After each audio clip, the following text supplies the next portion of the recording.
Boa tarde a todas as pessoas que acompanham esse Trilhas da Democracia especial, transmitido ao vivo pela TV 247 e retransmitida pela TVT e pelo Brasil de Fato.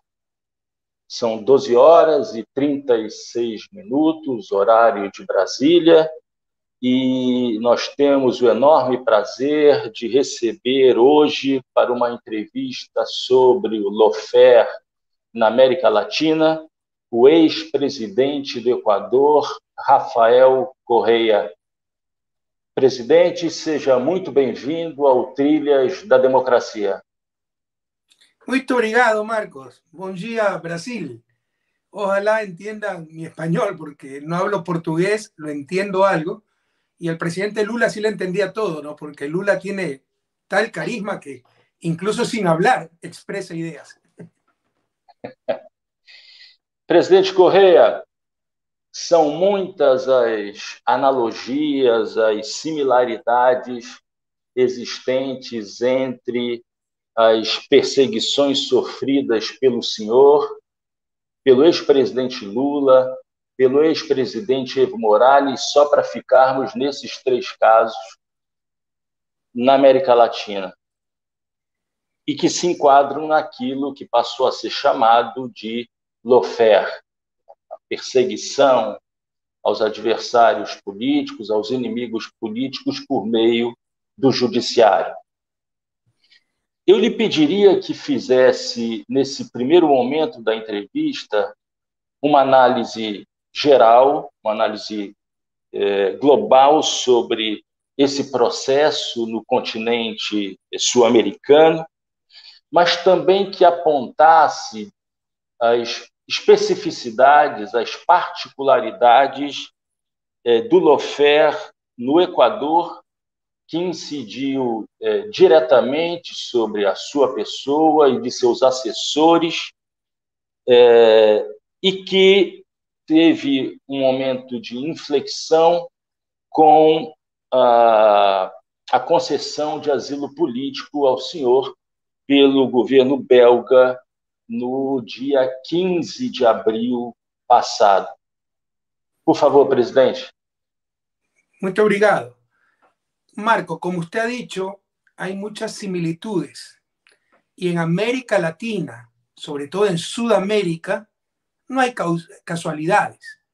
Las dictaduras en los años 60 en Brasil, en los años 70 en el resto de Sudamérica, no fueron casualidad, fueron parte de una estrategia para parar disque el comunismo con dictaduras militares sangrientas. Fue el Plan Cóndor en algunos de los países donde más dura fue la represión, pero no fue casualidad. El lawfare que se le ha aplicado en los últimos años a los diferentes líderes progresistas, a los cuales no podían derrotar en las urnas, de diferentes países, tú lo has dicho, Brasil, Bolivia, Argentina, Paraguay, Fernando Lugo, Ecuador, no es casualidad, es parte de una estrategia para obtener lo que no pueden obtener en las urnas. No nos pueden derrotar en las urnas, tratan de destruir nuestra reputación, quitarnos la libertad, la tranquilidad, la economía, la paz familiar. Y esto es coordinado, y esto es preparado, y esto es mentalizado. El lawfare está racionalizado, es decir, elaborado, ¿no? En una estrategia elaborada, con claras tácticas, para agobiar a los diferentes líderes, y eso es lo que le hicieron a Lula, eso es lo que me ha hecho a mí, le hicieron a Evo, le quisieron hacer a Cristina. ¿Cómo se resuelve? Como lo hizo Evo en Bolivia, recuperando el poder político, porque todo es político. Una cosa muy importante. Por último, atentan contra sus derechos humanos, lo que le hicieron a Dilma, lo que le hicieron a Lula, es problema de ellos, no es problema de todos, porque no solo que nos tratan de robar la reputación, la libertad, como en el caso de Lula, sino que nos roban la democracia con estas estrategias. Si Lula no hubiera estado preso, si hubiese sido candidato, el presidente de los Estados Unidos do Brasil se llamaría Ignacio Lula da Silva y no Jair Bolsonaro. A mí me sacaron en plena pandemia una sentencia de lo más ridícula por influjo psíquico. No están entendiendo mal el castellano, por influjo psíquico, por telepatía. Me acusaron de eso, está escrito. Horas antes de que me inscribiera como candidato, tuviese inmunidad y pudiera regresar al país. Si yo regresaba al país, ganábamos las elecciones. Entonces, no solo nos roban nuestra reputación, nuestros derechos, nuestra libertad, nuestra paz, sino que con esta estrategia de lawfare, judicialización de la política, le están robando la democracia a nuestros pueblos. ¿Por qué te digo que es una estrategia? Porque no hay coincidencia primero, pero esto es parte de un proceso. Anda a ver cuántos fiscales, cuántos jueces se han preparado en cursos en Estados Unidos o han recibido cursos por oficiales de Estados Unidos en nuestros países, les otorgan visa por 5 años, financian ciertos programas y así van cooptando jueces y fiscales. En todo caso, si hay matices, hay diferencias. El caso de lawfare más conocido a nivel mundial es el de Lula, porque perdió su libertad. Y Brasil es muy importante, las economías más grandes del planeta. Ecuador, por ejemplo, es totalmente marginal. Pero gracias a Dios, en Brasil no lograron cambiar todo y hay jueces que le están dando la razón a Lula. En Ecuador dieron un golpe de Estado blando en el 2018, cambiaron todo. 70% de la corte, fiscales, Fiscalía General, procurador, todo. Entonces, no hay esperanza de que se haga justicia en Ecuador, a no ser de que ganemos las elecciones o ganemos a nivel internacional y aún así no le harían caso a esas instancias internacionales que toman tiempo, además. Entonces, yo te diría, con mi inmensa admiración por Lula, por Dilma, que donde más lejos fue el lawfare, donde mejor lo hicieron, fue en Ecuador. Por ejemplo, a Lula, cuando lo metieron preso, siendo expresidente, lo mandaron a una cárcel de la policía, una cárcel especial. El vicepresidente, que fue también mi vicepresidente, en ejercicio, lo metieron preso de la forma más infame, involucrando en el caso de Brecht, y lo mandaron a una cárcel común para ver si lo mataban. Entonces, eso es lo que hemos tenido que aguantar en Ecuador. Pero es una estrategia regional para perseguir, anular, derrotar a líderes progresistas que no nos pueden derrotar en las urnas, pero no solo nos están haciendo daño a nosotros, a nuestras familias, sino que nos están robando la democracia. Le están robando la democracia al pueblo brasileño, al pueblo ecuatoriano, le están robando la democracia a nuestros pueblos. Presidente, 2 perguntas objetivas. Quantos processos judiciais foram instaurados contra o senhor e quantos assessores, ex-ministros e secretários se encontram presos hoje no Equador? Solo yo tengo 49 investigaciones criminales, 49. Todos los días me despierto a ver qué nueva indagación me han puesto, por las cosas más ridículas. Por ejemplo, creo que esta radio está en Recife. Nosotros teníamos un Legacy 600 de corto alcance, el avión presidencial, que para ir a Europa tiene que hacer escala en Recife o en Fortaleza, no recuerdo. De ahí tiene que hacer escala en Cabo Verde y de ahí carga combustible en Fortaleza, Recife, carga combustible en Cabo Verde y llega a Europa. Como Cabo Verde ha sido paraíso fiscal, nos acusaron de llevar el avión presidencial 10 veces a un paraíso fiscal. Indagación penal por eso.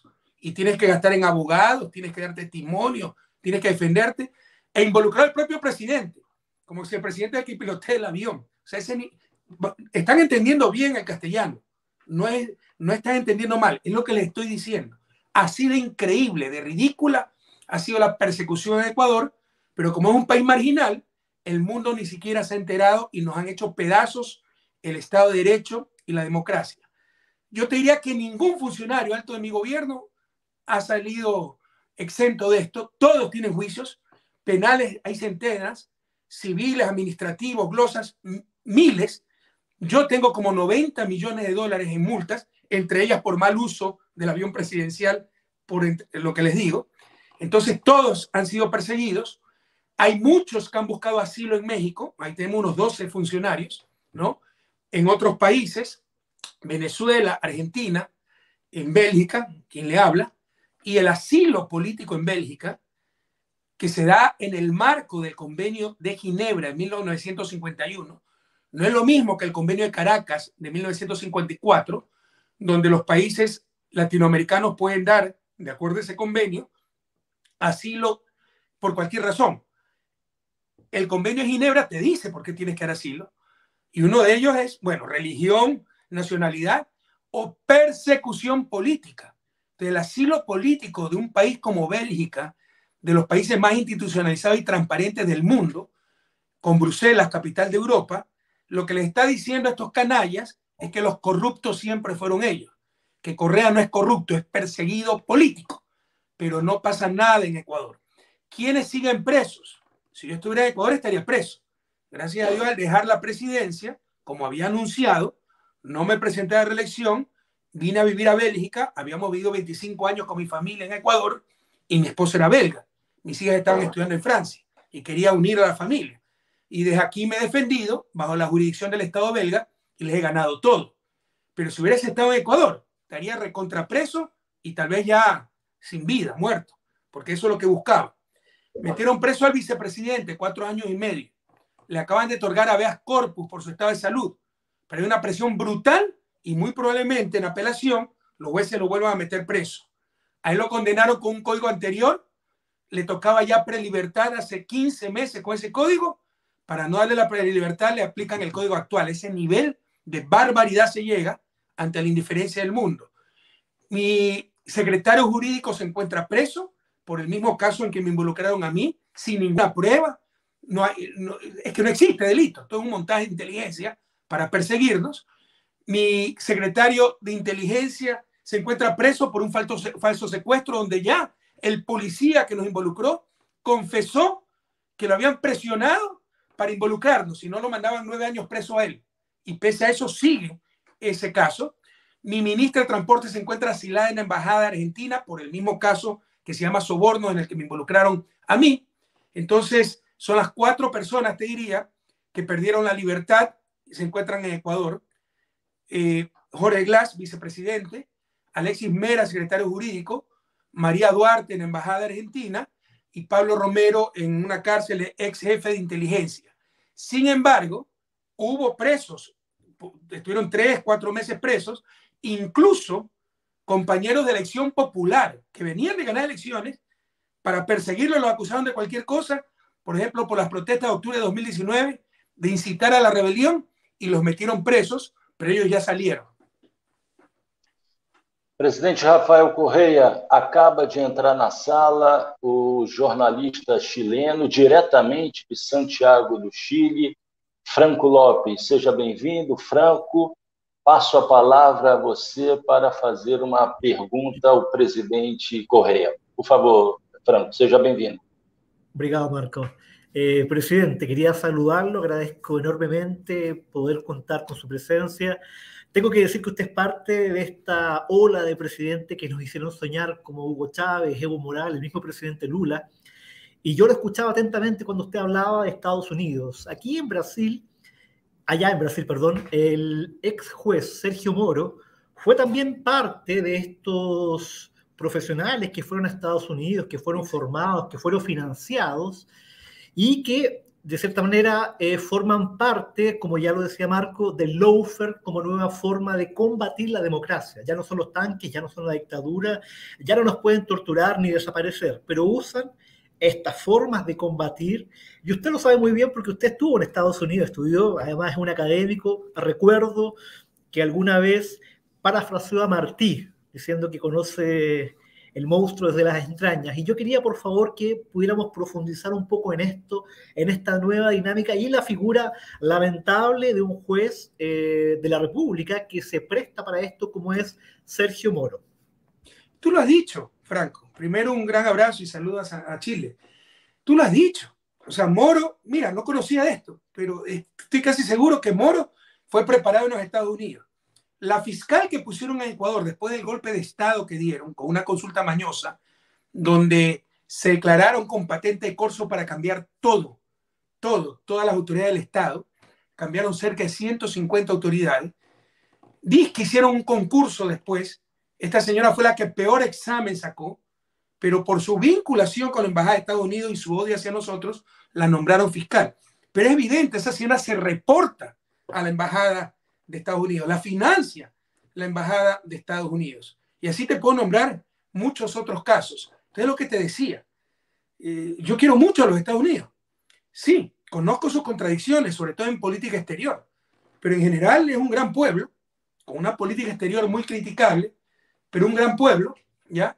Y puede ser cualquier cosa, pero son muy inteligentes y muy pacientes, sobre todo en su política exterior. Poco a poco, esto tiene lustros, décadas de preparar fiscales, jueces, escuela de fiscales, becas, programas, visas por 5 años y cooptar a nuestros, ¿cómo se diría?, agentes ejecutores de justicia. ¿Para qué? Para que llegado el momento, con una prensa corrupta, tapando todo, aplaudiendo todo, con una academia cómplice por el silencio, puedan hacer todas las barbaridades que han hecho. Entonces, lo que tú me dices del juez Sergio Moro ratifica lo que le decía hace un momento, que esto es una estrategia regional que no necesariamente tiene que ser directamente impulsada por las respectivas embajadas de Estados Unidos, ni por el propio Estados Unidos. Es suficiente que sea permitida, porque las élites y los grupos de poder saben que no pueden cometer estos abusos si no hay el visto bueno, por lo menos, de la embajada de Estados Unidos en el respectivo país. Presidente Correia, registrar que são vários os comentários feitos por aqueles que acompanham o nosso programa, saudando o Equador, saudando o presidente Correia e indicando as responsabilidades de Washington pela perseguição política contra os presidentes de esquerda no nosso continente. Sí, yo, perdón, Marcos, quería agregar que esto me parece muy importante, que Rosángela Moro, que es la esposa de Sergio Moro, es abogada de la Shell, que es la empresa petrolífera, y que todo esto comienza, esto lo digo porque es público, esto está publicado en cualquier lugar, todo comienza con el presal de Brasil, o sea, con las riquezas naturales de un país amigo, hermano, Brasil, que comienzan justamente el contrato de esta profesional como abogada y luego la preparación, la invitación formal a Sergio Moro para estudiar en Estados Unidos y luego toda la tragedia que conocemos ya en todos los países, ¿no?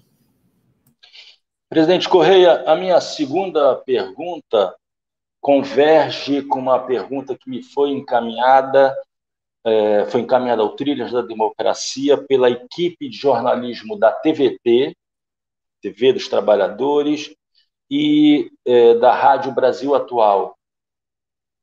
Todos os processos movidos, já que nós falamos agora de Sérgio Moro, né? Acho que é chegado o momento de falar da Operação Lava Jato. Todos os processos movidos contra o ex-presidente Lula no âmbito da Operação Lava Jato foram anulados pelo Supremo Tribunal Federal Brasileiro. E há poucos dias, o Comitê de Direitos Humanos da ONU reconheceu a existência de graves falhas processuais que acabaram violando os direitos políticos de Lula. Da mesma forma, o senhor acaba, como foi dito no início, acaba de receber o asilo político da Bélgica.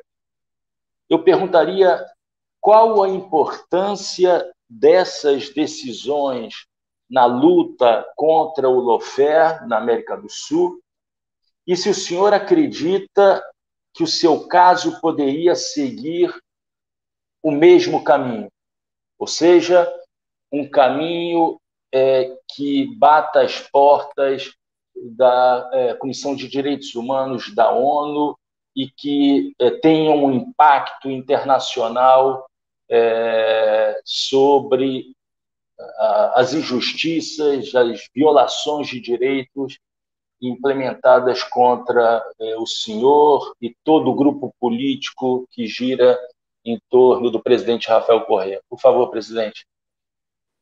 Ojalá te haya captado todo el sentido de la pregunta y ojalá los radioyentes puedan seguir mi español. Voy a tratar de responderte una pregunta de varias partes, pero primero quiero decirte, ¿no? Y no es mi afán victimizarnos, pero en ningún país fue tan lejos y tan bien hecho el lawfare y tan descarado. A tal punto que el juez, uno de los jueces del tribunal, eran 3, de 9 jueces que participan en nuestros casos, tribunal de primera instancia, tribunal de segunda instancia, tribunal de casación, solo 2 eran jueces titulares. El resto fueron jueces a dedo. Uno de esos jueces titulares destituyeron 70% de la corte, 30% que dejaron eran corruptos que se prestaban a cualquier cosa. Uno de ellos fue el juez Iván Saquicela, de primera instancia, que es el que hace la sentencia por influjo psíquico, por telepatía. A mí me condenan diciendo que he dirigido una organización dedicada a los sobornos y como no tienen pruebas, dice que la dirigí por influjo psíquico, que a través de radiaciones creé en los demás la voluntad de cometer un ilícito. Eso dice la sentencia. Pero en todo caso, a ese payaso de juez, el hazmerreír a nivel mundial, lo nombran presidente de la Corte. Ahora es el presidente de la Corte Nacional de Justicia. A ese nivel de descaro se ha llegado en Ecuador. No dejaron nada. A partir de una consulta que se hizo en el 2018, nombraron un comité ad hoc para cambiar todas las autoridades, un golpe de Estado blando, cambiaron todo. Entonces no hay ni dónde recurrir. Por eso te decía al inicio de esta entrevista que nuestra única esperanza es o ganar elecciones, porque todo es político, o a nivel internacional, pero aún así pueden resistirse a cumplir esos dictámenes nacionales. De acuerdo a nuestra Constitución, esos dictámenes son de obligatorio cumplimiento. Llámese Sistema Interamericano, Corte Interamericana, o llámese Sistema Naciones Unidas, Comité de Derechos Humanos de Naciones Unidas. Pero están haciendo lo que les da la gana con la complicidad de la prensa, porque aquí hay otra idea fundamental. Nada de esto hubiese sido posible sin la complicidad de la prensa. La falta en América Latina de una prensa decente, y me refiero a la prensa hegemónica, de una prensa decente, nos ha robado la democracia y nos ha robado la posibilidad de desarrollo. Porque sin verdad, sin información, no tendremos elecciones libres. Para la libertad se requiere verdad. No tendremos correctas decisiones de acción colectiva y para el desarrollo se necesita de esa acción colectiva. Aquellos a los que la sociedad les delegó la custodia de la verdad han sido los primeros en robárnosla, la prensa. La prensa ha aplaudido el lawfare en Brasil, en Ecuador, en Bolivia, en Argentina.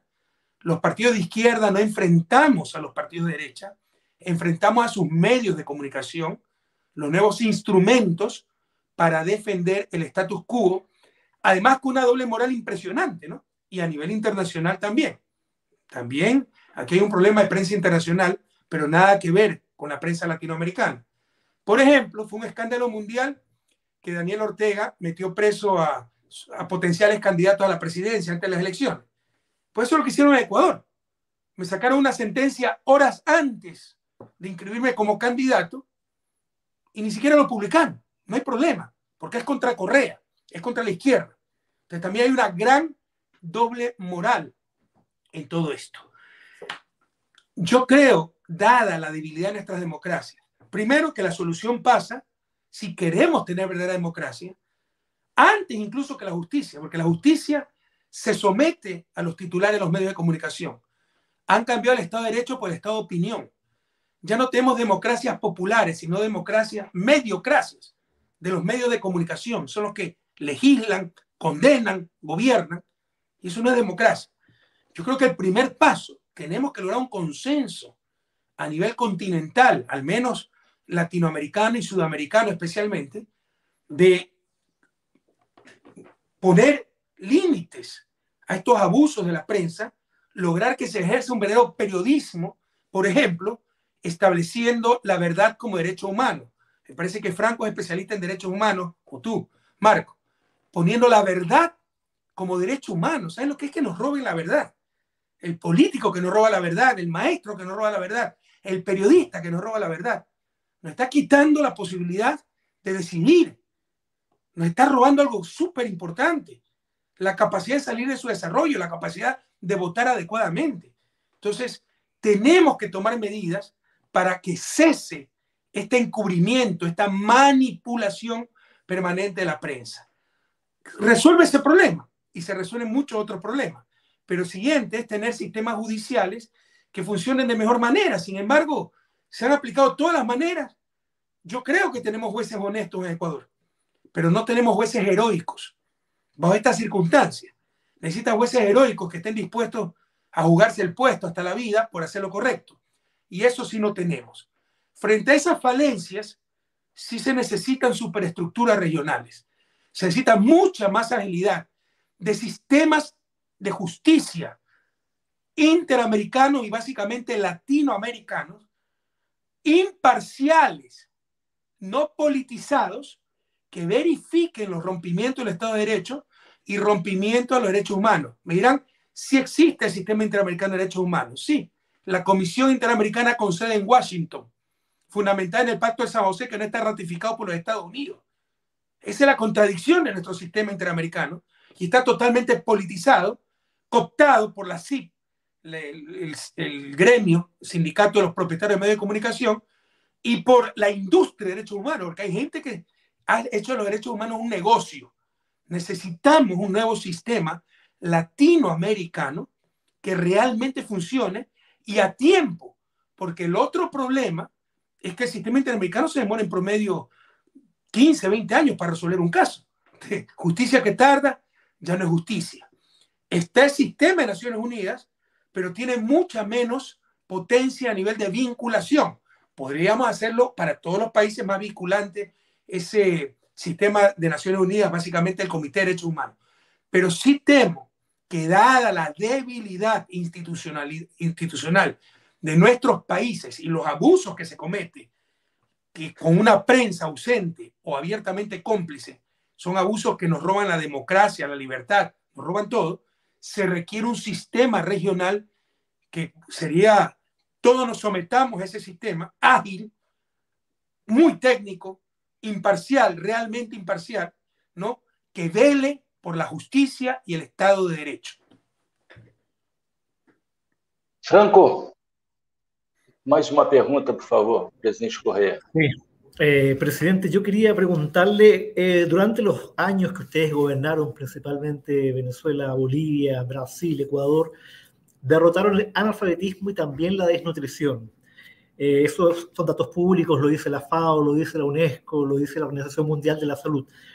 Lamentablemente, sobre el gobierno Bolsonaro en Brasil, se sucede un caso único en el mundo donde un país vuelve al hambre, vuelve a la categoría del hambre, de la miseria extrema. Y Brasil, siendo un productor de carne, en cualquier capital es probable ver ahora gente escarbando en la basura, incluso imágenes también conocidas internacionalmente de gente haciendo filas por huesos de carne. Esto en un país productor de carne.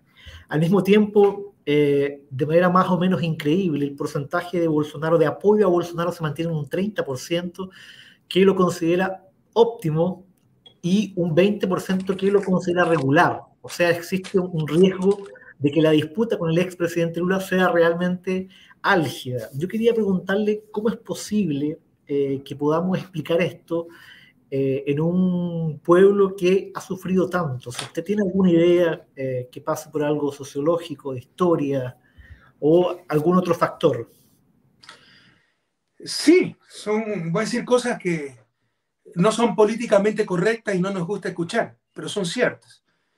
Que lamentablemente no hay conciencia y somos víctimas de nuestra propia inconsciencia, ¿no?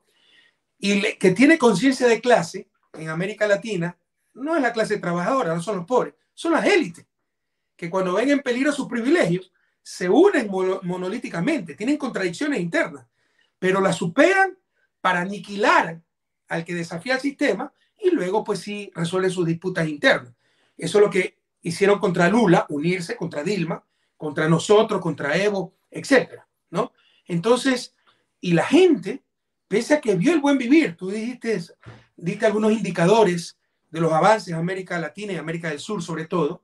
La época de oro de América del Sur fue de 2002 al 2012, donde crecimos más que el resto del mundo, fuimos los campeones mundiales de reducción de pobreza, reducción de desigualdad, tuvimos presencia, y eso fue por los gobiernos progresistas, en Brasil, en Chile, en Ecuador, en Bolivia, en Paraguay, en Uruguay, indudablemente, pero pusimos en riesgo, desafiamos el sistema, pusimos en riesgo los privilegios de estas élites, porque las élites latinoamericanas no les importa ni siquiera el bienestar material, les importa es sentirse superiores al resto. Conmigo triplicaron las utilidades empresariales de los empresarios ecuatorianos. Y tengo a todos los gremios empresariales en contra, porque no nos dominaban. A ellos les importa el poder y la verticalidad en las relaciones de toda índole, dominar. Y si por eso hay que sacrificar bienestar, lo hacen, porque su bienestar verdadero es dominar, sentirse superiores al resto. Estas élites aplaudirán a Lula, a Dilma, a Correa, qué sé yo, a Cristina, a Evo, si le dan mejores escuelas a los hijos de sus empleadas domésticas. Pero serán capaces de asesinar a Lula, a Dilma, a Correa, a Evo, si intentamos darle las mismas escuelas que a sus hijos, porque no creen en igualdad y están dispuestos a todo. Entonces es un problema que tenemos, ¿ya? Hay mucha inconsciencia colectiva, ¿no? Cuando les va bien es porque es mi esfuerzo. Cuando les va mal es culpa del gobierno y no reconocen que tuvieron oportunidad con esos gobiernos progresistas que buscaron derechos, igualdad de oportunidades, equidad. Por ejemplo, Brasil sacó con el gobierno del Partido de los Trabajadores 30 millones de personas de la pobreza. ¿Dónde estuvieron esos 30 millones cuando le dieron el golpe de Estado a Dilma? Necesitamos más conciencia, necesitamos entender qué es lo que ha pasado, ¿no? ¿Qué es lo que podemos hacer? Porque el otro problema también es que cuando sacas a la gente de la pobreza y ya se consideran clase media, ya les apesta el discurso pro pobre. Ya no les cala el discurso de izquierda, sino el discurso de la derecha. Ya no es que piensan en combatir el hambre, en lograr equidad. No, piensan en las vacaciones en Miami, es lo que le dice la derecha. Y tienden a votar hacia la derecha. Tú me decías explicaciones sociológicas. Esto puede ser unas explicaciones de los ciclos políticos en América Latina.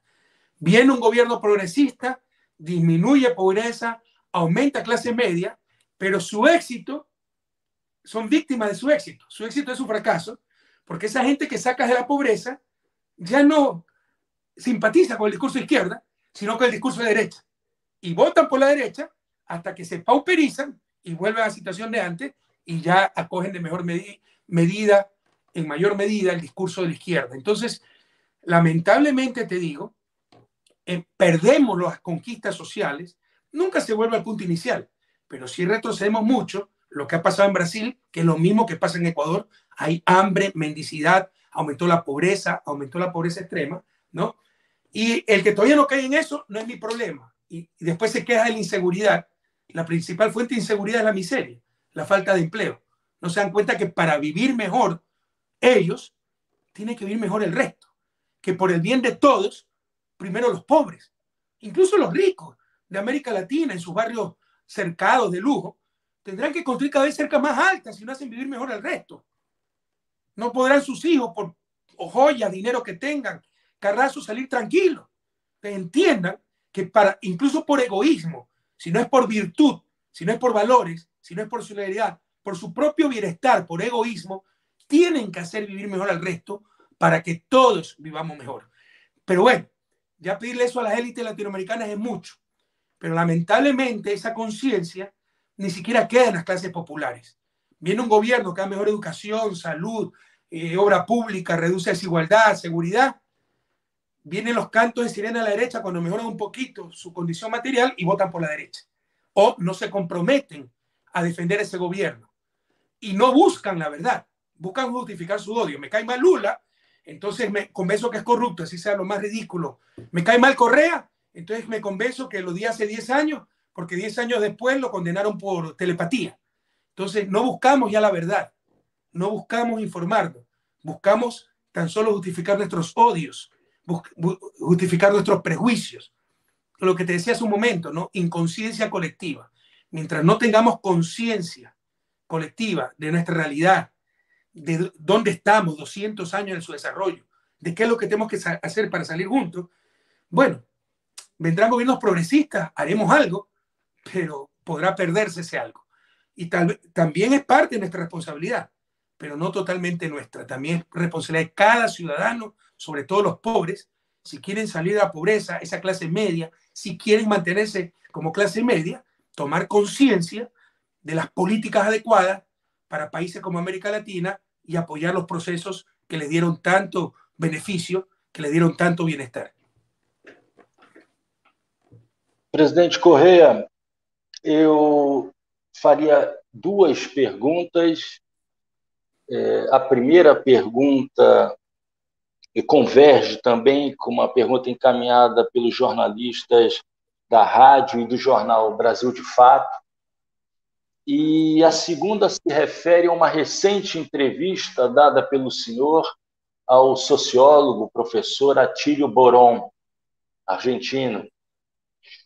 A primeira é a seguinte: o senhor acredita numa inflexão, ainda que passageira, mas uma inflexão pragmática da política externa dos Estados Unidos em relação a governos, partidos, lideranças de esquerda na América Latina?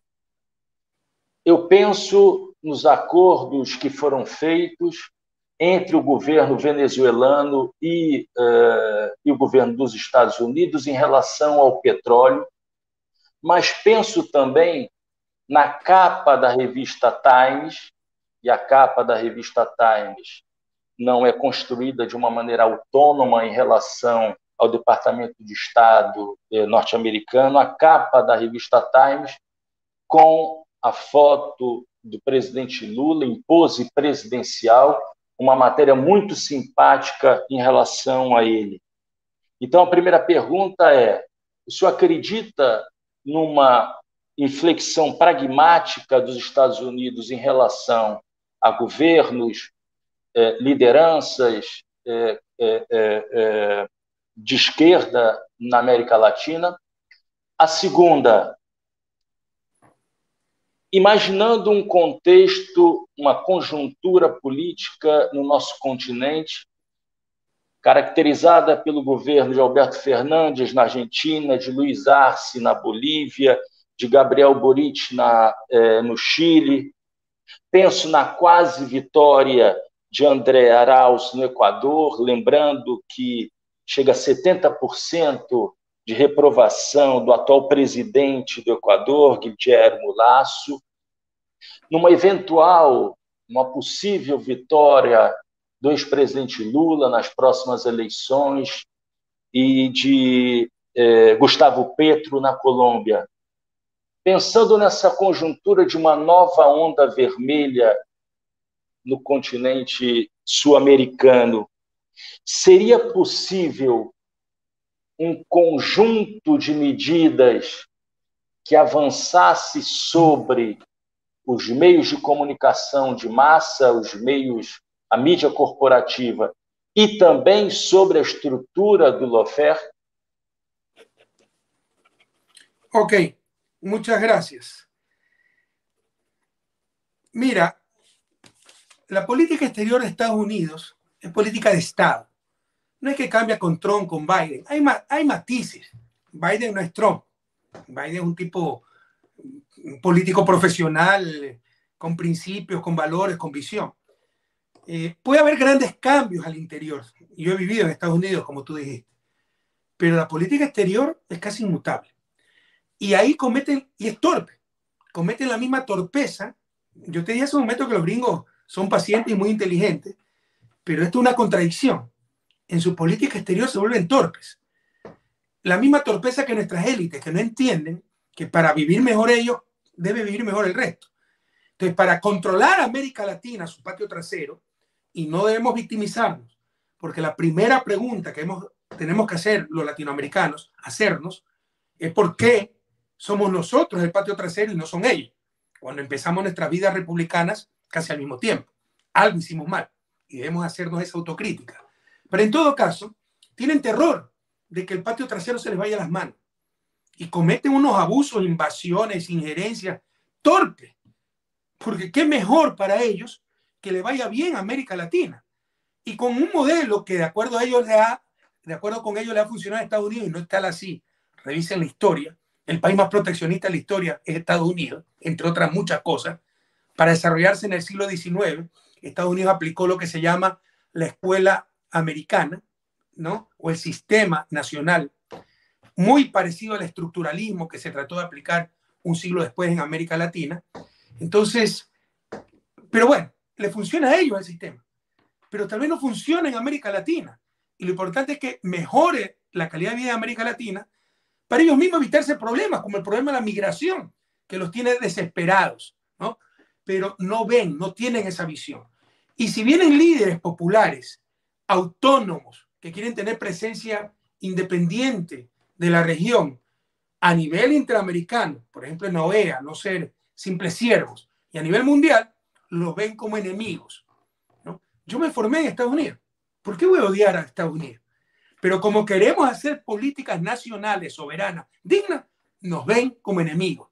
Viene cualquier improvisado como Bolsonaro, como Lazo, y lo apoyan por todos los medios, como Moreno, cuando están destruyendo a sus países. Entonces es torpe la política estadounidense.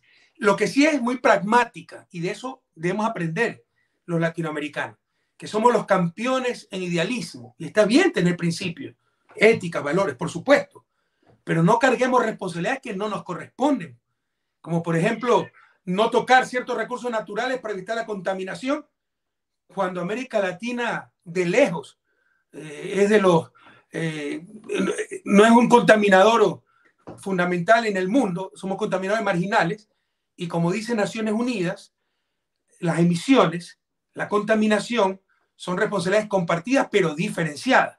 Per cápita, el país más contaminador del mundo se llama Estados Unidos. En total, como país, el país más contaminador del mundo se llama China. América Latina está muy por debajo del promedio de emisiones, muy por debajo de Europa incluso. Entonces, pero asumimos responsabilidades que no son nuestras. No explotar esto, no aprovechar estos recursos, no petróleo, no gas, no minería. ¿Cómo sacamos a nuestros países de su desarrollo? Aprendamos de los gringos, su pragmatismo. Explotó el conflicto Rusia-Ucrania, no es que va a hacer cambiar la política exterior de Estados Unidos hacia América Latina, pero buscan soluciones concretas. Enseguida enviaron una comisión a Venezuela para tratar de conseguir petróleo barato. Por supuesto que esa es una oportunidad para Venezuela, porque yo trabajo con Venezuela, sé lo que ha costado el bloqueo. Venezuela exportaba en promedio, ingreso bruto de exportaciones petroleras serán unos 50.000 millones de dólares, y en 2020 recibió 700 millones de dólares, 70 veces menos. ¿Cómo sobrevive un país así? Venezuela recibía financiamiento hasta el 2014, se derrumban los precios del petróleo, había flujo positivo de financiamiento, y no solo que es recibir financiamiento, sino que tiene que pagar, y hay un flujo negativo y no puede recuperar su producción petrolera. La golpearon en el momento más sensible para evitar que recupere su producción petrolera, porque en el caso petróleo, del mismo recurso petrolero sale la plata para reinvertir y mantener los campos.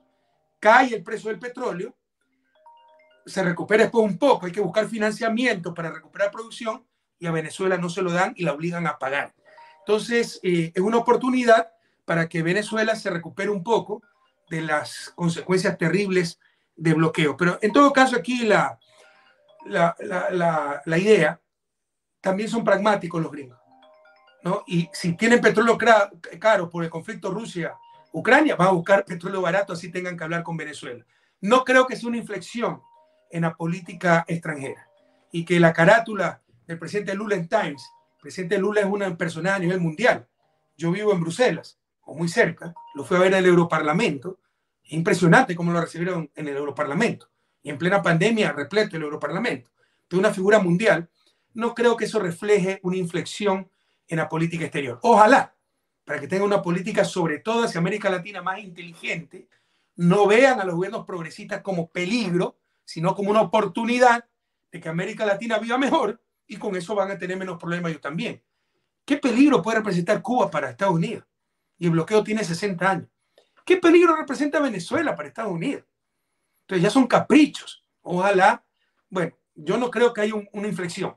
Sí, pragmatismo, porque tienen el problema del petróleo y ojalá eso sea una oportunidad para Venezuela. El nuevo progresismo, como te digo, avanzamos y retrocedemos mucho frecuentemente, con todo respeto, por la inconsciencia colectiva. Yo como dirigente político estoy dispuesto a asumir mi responsabilidad de mis errores, pero es palo porque boga, palo porque no boga. Correa autócrata, todólogo, quiere ser de todo.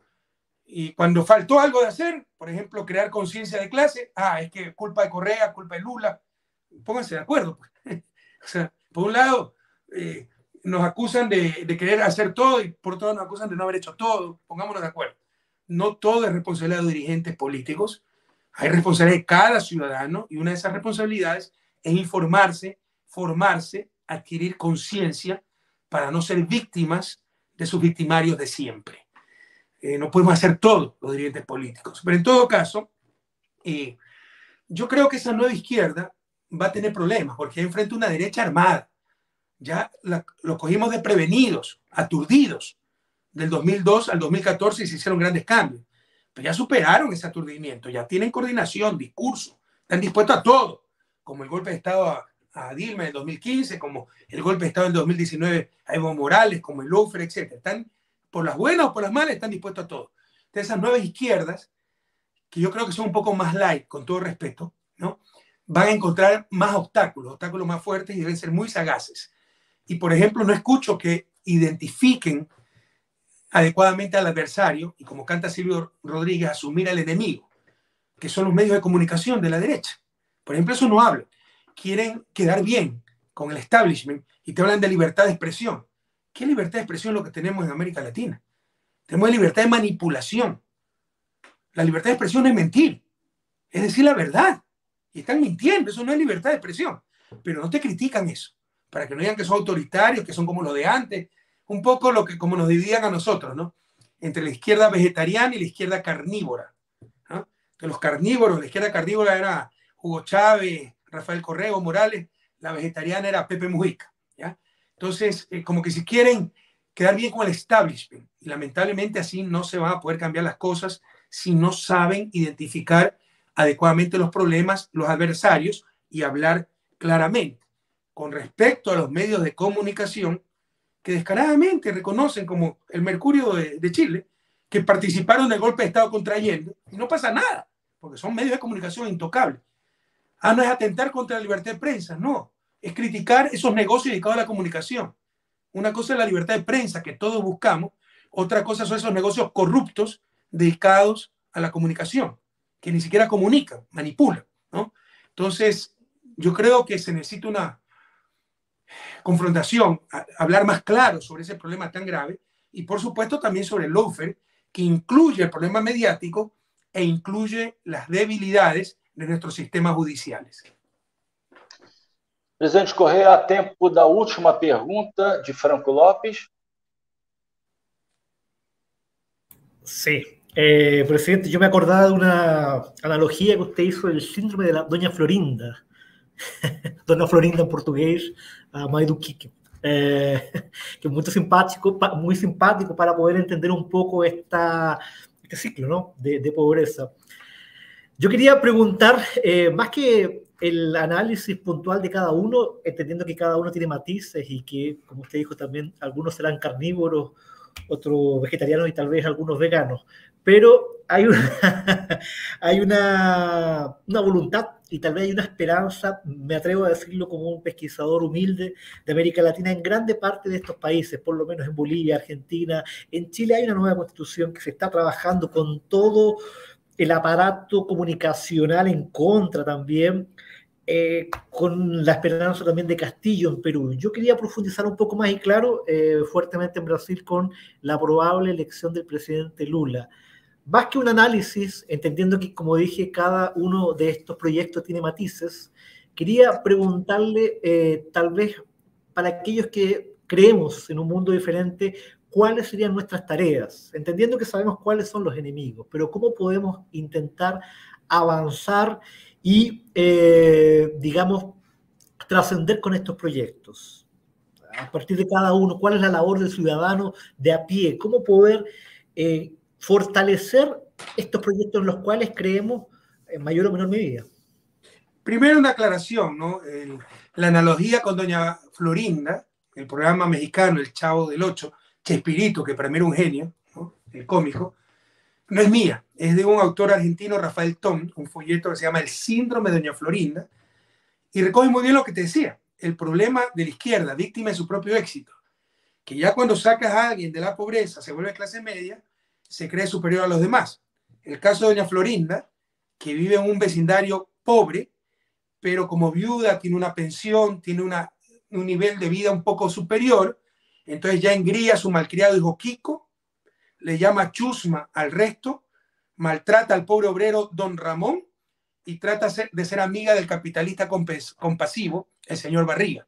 Te refleja muy bien lo que pasa con nuestra clase media cuando ya mejora un poco sus condiciones de vida. Mira, sí, tal vez yo no soy la persona apropiada, porque soy muy apasionado. Tú has hablado del proceso chileno. Lo que pasa es que no es lo mismo hacer las cosas en 3 meses, 3 años que en 30 años. Hemos perdido 2 siglos para su desarrollo. Yo creo en procesos más radicales. Por eso me dicen confrontador. Creo que América Latina, uno de los errores, yo vivo en Europa, vivo en Estados Unidos, es que nos juzgan de acuerdo a su condición.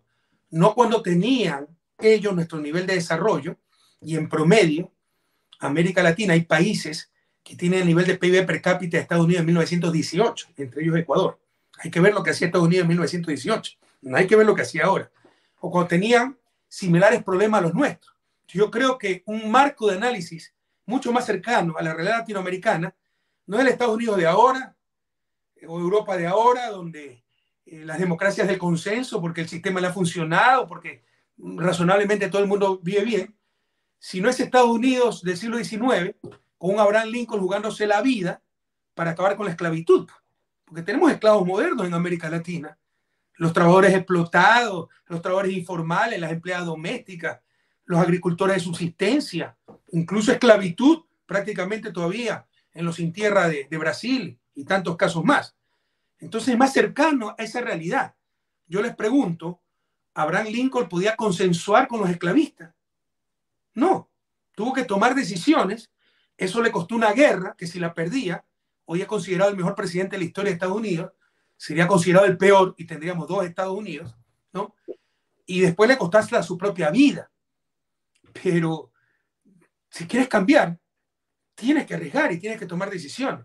Entonces, tal vez estoy equivocado, pero estos procesos de que no es 3 meses, no es 3 meses, 3 años, no 30 años y poquito a poquito, cuando llevamos 2 siglos en su desarrollo, 2 siglos de retraso, 2 siglos de desigualdad, 2 siglos de injusticia, yo no comparto. Yo creo que se necesitan revoluciones, no evoluciones, y para eso hay que arriesgar. Y tal vez te insisto, estoy equivocado y no soy la persona apropiada para el momento histórico, ni siquiera para comentarlo. La elección de Lula sería una gran esperanza, un vendaval de frescura para América Latina, por la importancia geopolítica de Brasil. Estamos hablando del país más grande de América Latina, de los 6 más grandes del mundo, la mitad de Sudamérica. Entonces eso te cambia el balance geopolítico, más aún si tenemos en México a López Obrador, el segundo país más grande, más poblado al menos de América Latina. Más aún con Alberto Fernández en Argentina. Argentina debe ser la tercera, cuarta, tal vez la cuarta, ya Colombia la superó, economía de América Latina. Entonces tener gobiernos progresistas en 3 de las 4 más importantes economías latinoamericanas no es cualquier cosa. Eso te cambia el balance geopolítico y se puede recuperar muchísimo los procesos regionales de integración de desarrollo autónomo que trataron de ser liquidados por esta que le llamamos restauración conservadora. Trataron de inmovilizar la CELAC, los estados, se me fue el nombre, Confederación de Estados Latinoamericanos del Caribe, no es confederación, ya me voy a acordar. Qué bestia que se me olvide, yo soy el fundador de la CELAC, ¿no? La Juventud. CELAC eliminaron UNASUR en América del Sur, ¿no? Entonces, hay que retomar esos procesos de integración, hay que retomar, que Lula lo hizo muy bien en sus presidencias, una voz autónoma para América Latina. Entonces, que Lula gane en Brasil cambia el balance geopolítico sin lugar a dudas de la región. Y si gana Petro, ahí sí tendremos 4 gobiernos progresistas en las 4 economías más grandes de América Latina y definitivamente pues el balance estará totalmente a favor del progresismo y de nuestros pueblos. Comunidad de Estados Latinoamericanos del Caribe, ACELAC, Comunidad de Estados Latinoamericanos del Caribe. Perdonen el lapsus. Esse Trilhas da Democracia Especial chega ao seu fim. Gostaria de agradecer ao presidente Rafael Correia, ao jornalista Franco Lopes, à TV 247, à TVT, ao Brasil de Fato e a todas as pessoas que nos acompanharam nessa última hora.